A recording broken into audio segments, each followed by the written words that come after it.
Welcome to the CAD Builder video tutorial series.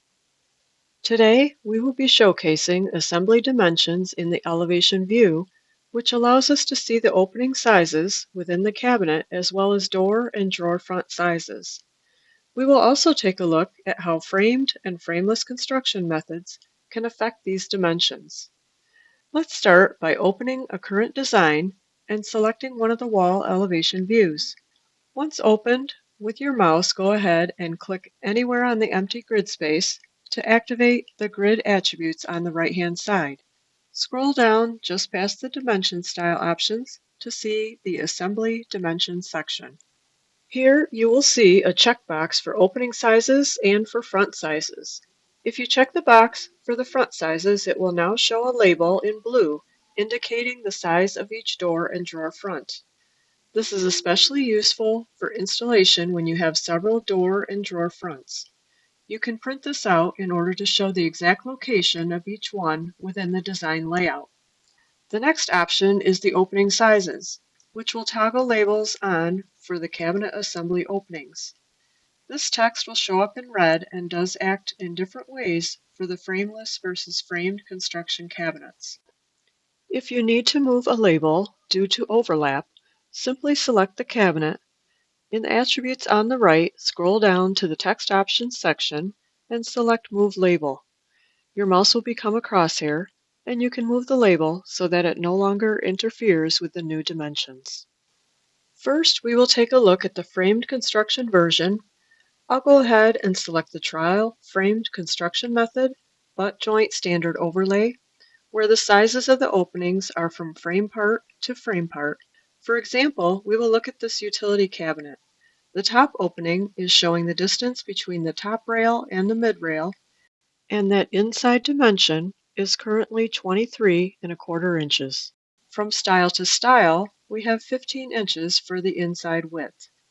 Similarly, for the bottom opening here, we have 15 inches wide between the two styles and 56¼ inches tall between the bottom rail and the mid rail for that inside dimension. And now if we look at this drawer stack, we have 5 inches by 9 inches for the first drawer inside dimensions and 9½ by 9 inches for the second and third drawer openings. For framed construction, we will ignore any shelves when determining the opening size. For frameless construction, I'll select the Trial Frameless Butt Joint Full Overlay from the design options. The frameless will instead show dimensions from shelf to shelf and partition to partition. So for this utility cabinet, for example, the top section has 25½ inches between the top shelf and the fixed shelf, and the bottom opening shows 57¾ inch between the fixed shelf and the bottom shelf. Then, from side to side, we have 16½ inches for the inside width opening. For frameless construction, we do show dimensions for simple and fixed shelves, but we'll ignore adjustable shelves, rollout trays, and closet rods. When these are checked on, they will also be visible in any of your printouts. So you may want to check the opening sizes, print that, and then uncheck the opening sizes and check the box for the front sizes and print that out separately. Or you can decide to print them both at the same time. Either way, these dimensions will be useful for reference, review, and installation purposes as you move through the design process, whether using the framed or frameless construction methods. Assembly dimensions make it easy to print and show the dimensions both for the door and drawer fronts as well as for the inside openings of the cabinets in your design.